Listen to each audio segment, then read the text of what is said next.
Good afternoon.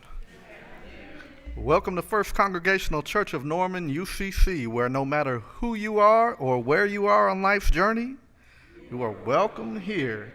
So I'm happy to have you all here. This is week 2 of our Summer Pulpit Series. You are in for a treat today. The speaker today poured into our students at Langston University, and I can't wait for you to hear a word. But let's look ahead a little bit. We have Dr. Marilyn Rossfeld preaching for us next week. We're so glad you're back. And then we have Senator Connie Johnson coming on June 9th, and Dr. Lloyd Musselman on the 16th. It's going to be a good series. And then on the 23rd, the founder of the church, Reverend Chris Moore, is going to come home and deliver a message from Tulsa. So we're excited. Now, as always, I want you to remember that in your bulletin, if you can tear this off, even if you put nothing but your name, that will let us know you're here today. On the back, if you have any cares, we have a Circle of Care ministry that can reach out to you. Or if you want to just get our newsletter, we'd love to have you on our email. You can list your email as you feel comfortable. Are there any announcements for the good of the church? Dale.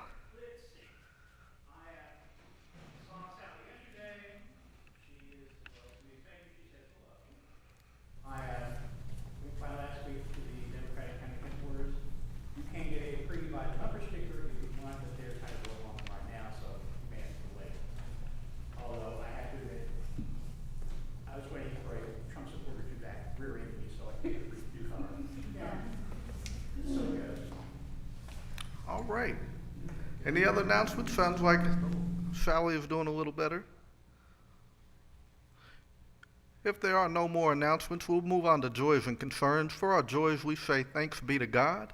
And for our concerns, we simply say, "Oh Lord, hear our prayers." Are there any joys or concerns today? Yes. We had joy this week. My wife's this one is feeling a lot better, and she had a good bill of health, and so we're very joyful about that. For healthy wives and better lives, we say thanks be to God. Any other joys or concerns to share today? Yes. I can't beat that, but had a lot of storms around in this part of the world. Good friend of mine in Hutchinson, Kansas, they had a storm come through, barely missed their house, and had a big couple of trees down. His 85-year-old dad was out helping him and fell and broke his hip. Oh my goodness. His name is Robert Payne. Keep him in prayer. Let's keep Robert and all the Claremore and Hutchinson, Kansas victims of this latest tornado lifted up. Oh Lord, hear our prayers. Any other joys or concerns? All right, now we're going to move into the time where we get ourselves focused. We're going to ring the singing bowl 3 times. Center yourself as you're able, whether that means closing your eyes or just anything you need to do. Let's hear the singing bowl.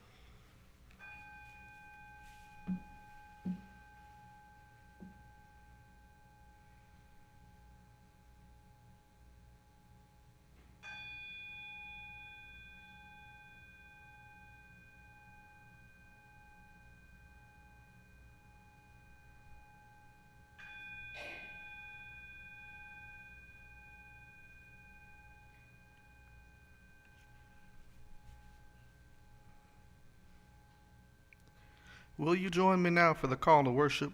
If you will read the bolded part, I'll read the unbolded part.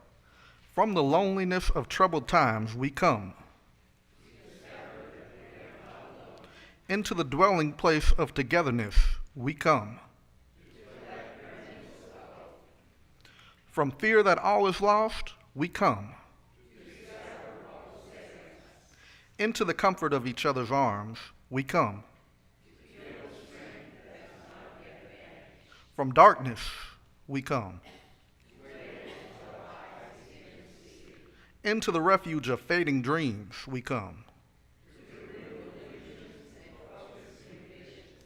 From despair that walks alone we come. Into the dwelling place of generations we come. Will you join us for hymn number 25, O God, Our Help in Ages Past? Stanzas 1 through 6.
Thank you so much. Will you join me for a short prayer?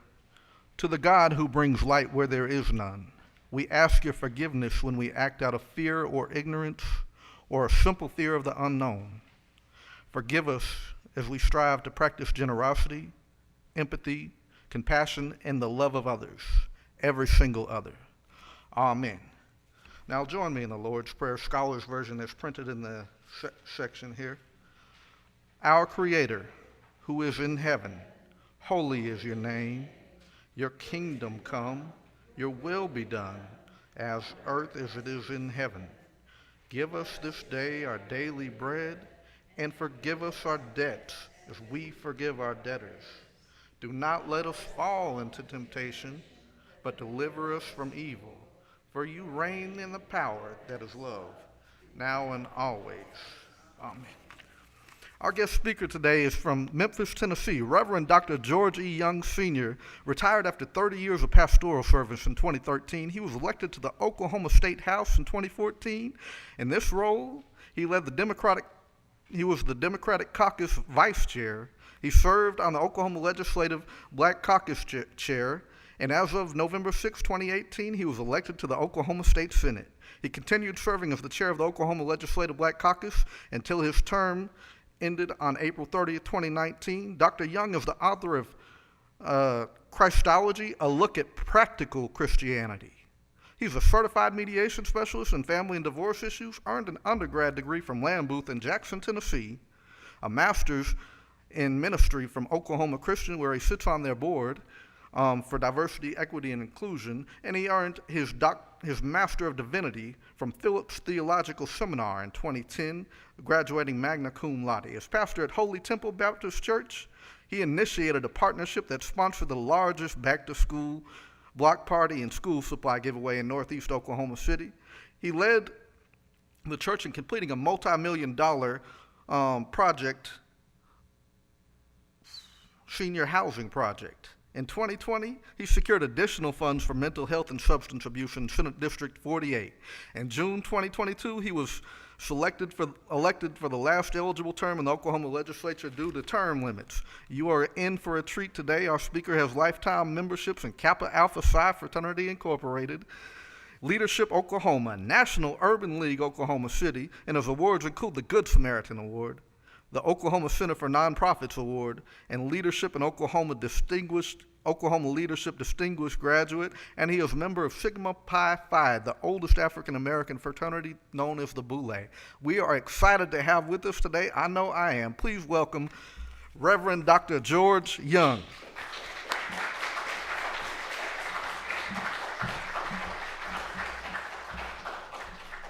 Good afternoon to each and every one of you. Thank you so much for allowing me to come and to share a few moments with you. Let me bring you greetings where I serve now at the Greater Mount Carmel Baptist Church in Oklahoma City, Oklahoma. I'm glad to have with me the chair of my deacons who has come down to share with me, and then my good friend Pat Thomas, who was kind enough to drive me. After preaching twice already this morning, she decided I had done enough driving and she would help me in part of the journey by bringing me this far. I do know my role today. I looked at the schedule, and when I was asked to be a part of this, it was I saw the earlier dates, and I said, I'm going to get mine in early. I'm going to get mine in early. If you're inviting me, I want to come at the beginning of it, because I didn't play a whole lot of baseball in high school. I played basketball in high school and in college, but I didn't play much baseball. But I did know enough about baseball to know that the person who gets up first to bat is not the best hitter. So you ought not be expecting a whole lot from me. All they expect from those first folk who get up to bat early is just to get on base, get hit by a pitch, get walked. I don't care how it is, just get on base, where those other folk on that list that you have can come and bat cleanup and take you on in. And so I hope that I'm not putting your expectations up too high and they're down low enough that you might be able to help me through this moment in time. Again, I bring you greetings also from the state capitol. Yes, I am still there. This is the last week of session, I hope. For your benefit, I hope that we can't do any more damage than we have already done. And as was not said, but I did file and won my election for the last term that I could serve 12-year term limits, and I'm in my 10th year. But I decided earlier this year, really decided last year, that this was enough for me, and at my age I wanted to enjoy a little of life and not have to struggle with the things that they put you through at that state capitol. You have some good representation there, and then you have some other representation there. That's what I said. I'm being nice. And so what a great honor and a pleasure it is to be here with you today. And so I don't want to take long, but to take a few minutes. And the topic that I have given, I think it's one that I have struggled with and wrestled with, and I hope that I can bring it to life for you in these few moments that I will share with you. I told you I got my deacon here, and some of you are wondering right now, is this brother going to be long? Is he going to keep us here? We may miss some stuff. Listen, if you could get over close enough to him and whisper in his ear, how long will this brother be? He'll tell you. You probably have missed most of it in his introduction. So all you need to do is hold on, and we'll be through in just a moment. Amen? 1 Samuel, the 17th chapter, verses 4 and 11. Read thusly out of the New Revised Standard Version. And there came out from the camp of the Philistines a champion named Goliath of Gath, whose height was 6 cubits and a span. When Saul and all Israel heard these words of the Philistine, they were dismayed and greatly afraid. The Philistines and the Israelites had been at war for quite a while. They had been struggling with each other, not only for land, but for dominance. Not only for dominance, but Israel was fighting for the very aspects of their life, and that is to protect their way of living and their God. This particular instance, this went on for years and years, but this particular instance, when this occurred, brings to me something that I think is very relevant to our day and time right now. They had a fellow named Goliath. And Goliath was a big guy. I told you I played basketball. You can look, I was listed at 5'11", but I was really 5'9", 5'10", and I like to try to fool folk. Now I wear boots and got a heel on them, so I look a little taller. But Goliath didn't need anything to make him look taller or bigger. He was just a big fellow. And he would come out almost daily, and he would talk, as we would say back home in Memphis, talk trash. He would tell Israel how weak they were. And he had them at bay. I don't have a record of any fights that Goliath really won, except for the ones he won by talking about how bad he was. There was no evidence, if you read the text, that he had ever defeated very many folk. But the only thing we got is that daily he came out before the army of Israel, and he talked like he was the baddest fella in town. And somehow that talk convinced them that he had a point. You see why I'm going yet? There is some difficulty in our day and time of people who talk too much. And when they talk too much, all you need to do is to really listen to them. And every now and then just stand up and say boo, and see if you can make them retract some of the stuff they said. So today, just for a few moments, I want to talk about what I just described, the psychology of fear. There is a psychology. There is a mindset why people won't, most animals will make noises. Lions roar, not because they want you to know that they can got a loud voice, but they believe that roaring will scare you off. Most animals will make noises or spread themselves out where they are bigger, not because they want to fight, because they don't want to fight. They try to create within their opposition this psychology of fear. We live in a nation that has the problem of individuals who want to create and divide us with a psychology of fear. Day in, day out, Goliath would come out, and the whole army of Israel, thousands of soldiers, would stand there and listen to him, and he would challenge them, and no one would come out to address him. This little boy came bringing his brother's lunch one day, and he was there, and he heard Goliath bellowing, his yelling, his loud talk, and he had the nerve and the audacity to ask why no one went out to answer him. Do you know that we as individuals have the ability to change the direction of folks' lives by our confidence in them, by our helping them, by our strengthening them? This little kid dropped off the lunches to his brothers, heard Goliath bellowing, and then he said, well, I'll go out there. He's not that bad. David was not big of stature or height, but he was big internally. He had not allowed the psychology of fear to take over his life. They first tried to put on the equipment that the soldiers had, but if you read the text in that chapter, it was too big. He was too small. That gives evidence that he was not big in stature. He couldn't even fit Saul's armor. He said, I don't need that. He went out to the stream, picked up 3 smooth rocks, put them in his pouch, pulled out his slingshot. But what he did before then was he stood and he spoke back to that giant.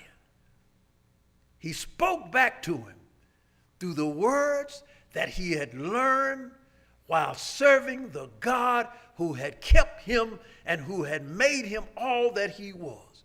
He believed enough in himself and the God that had given him life that he stood there with just a slingshot and 3 smooth stones. Your voice does not count. Your vote does not count. Your victimization does not count. That's what the Philistines of this world want you to believe. But I stopped by to tell you, yes, it does. Every voice, every whisper that you whisper that gives you strength and gives you the ability to stand in spite of those who would stand against you with just the bellowing of wrongness, with the bellowing of evilness, with the bellowing of racism, with the bellowing of trying to eliminate the ability of folk to come together is wrong. And we don't have to be as loud as those folk are. All we have to do is just whisper. And if we get enough whispering going on, it will make sure that those who try to exercise the psychology of fear are defeated. 3 things about this text that jumped out at me, and I want to share with you as I come to a close. The first one is the psychology of fear gives you an appearance of something that is not real. It creates in us this psychology of fear, an apprehension that is not real. Most of the time, the giants in our minds, when we take them out of our minds and stand them up next to you, they're just midgets. There are things that keep us from moving, but as long as we keep them in our mind, as long as we hold them in our souls and in our spirits, they keep us from overcoming. I told the church this morning when my first semester in college, and I was a pretty good student. And I went off to college and had some other things I wanted to accomplish, I guess more than I wanted to get my lesson. My first semester, my grade point average out of a 4.0 grade point system, my first semester, my grades came back, I had a 1.8. And I started thinking, I don't know if I can really do this work. And when the grades, this was during the time when the grades were sent home. Now they tell me you can get your grades sent straight to you and don't have to go to your parents, which would have been a good thing for me. But my grades went home to my parents. And when my daddy didn't do much talking, he just did a lot of beating. So I was glad that he hadn't seen it yet, but my mother got it. And she called me and she said to me, I've got your grades. And she said, I'm not going to make you come home. I'm not going to make you drop out. I'm not going to make you quit. But I need you to know that you have the ability to do the work and accomplish all that you need to accomplish. And I'm willing to believe in you if you are willing to believe in yourself. Now, this was a mother. I was the 8th of 9 children. So she had had some experience with some folk before me. And those words start setting in. Let me just jump to the 3rd year of college for me. The year I graduated, yes, in 3 years. The same fellow who had a 1.8 graduated from college in 3 years without going to summer school, graduated in May of the 3rd year, and was on the dean's list. I like telling that story because it makes me look like I'm smart. But all it took was the work and the belief and doing away with that psychology of fear of failure. The apprehension that creates within us sometimes paralyzes us, that all we can do is listen to the bellowing of those who are just making noise. And when we stand up, we realize that all of that noise amounts to nothing but a whisper. Not only is it of the appearance and our apprehension that bothers us, but when you have folk who try to practice the psychology of fear, it is a distraction from something even greater.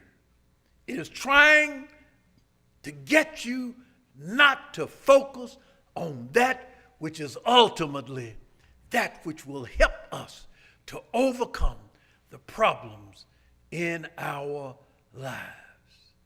Not only the distraction, it is a disturbance. It creates the inability of one to focus on that which is most significant and most important. The psychology of fear is not to accomplish anything, but to stop you in your tracks, to keep you in your camp, and to make you believe that there is no other way out than to give in to it. Thirdly, if you really look at the psychology of fear and you take it from the point of reality, words.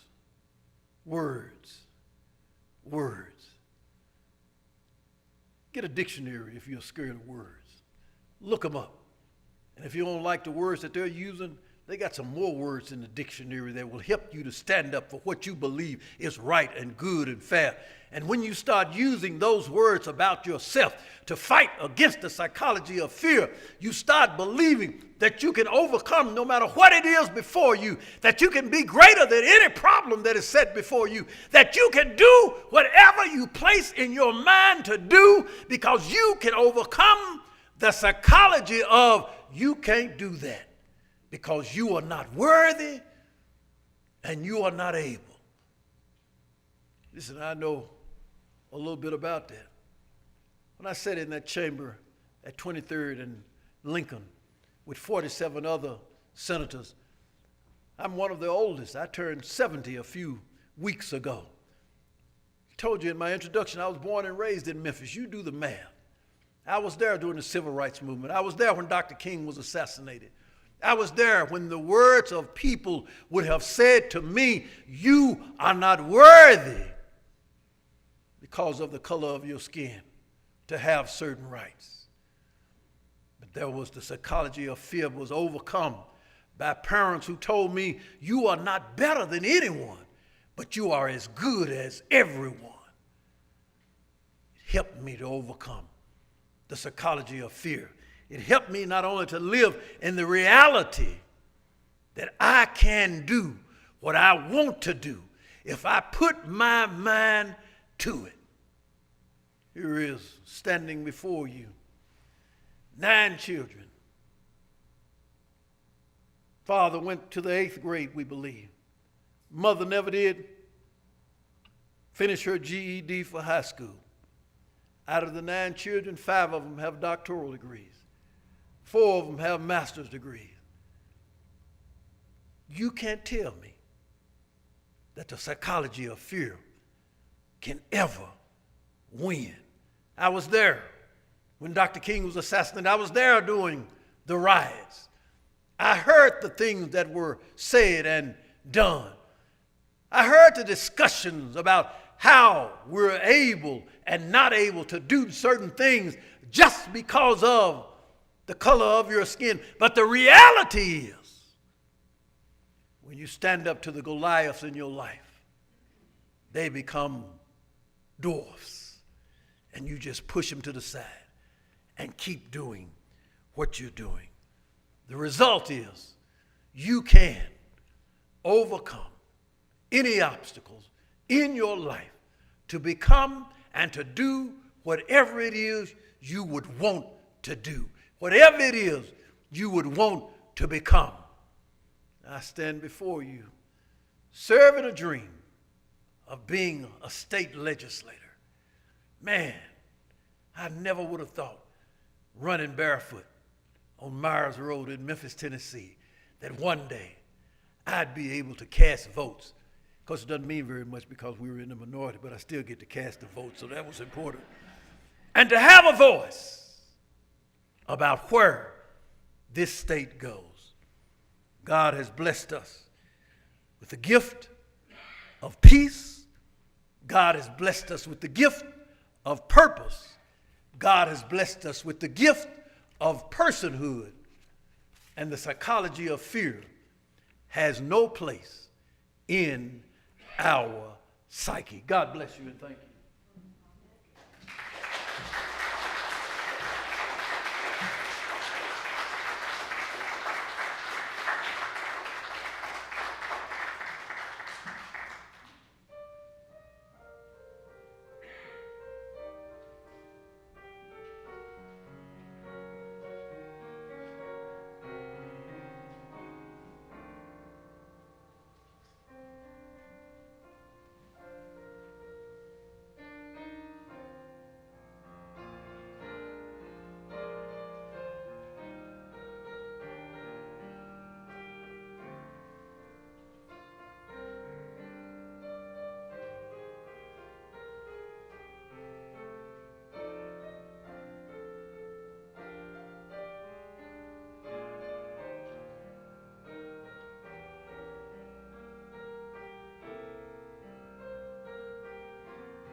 That's one of my favorite songs, Thomas Dorsey there. Thank you for the message today. Now, let's go into the time for the offering. Ushers, will you make your ways to the aisle? And while we do that, I want to remind you we have a benevolence offering basket down here up front if you want to give after the service that stays in the community. Also, we ask you to drop this that we tore off earlier in the basket to let us know you were here today. Thank you so much.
And I'm going to just steal Pastor Myers' pastoral blessing before we gather together and hold hands for our closing response.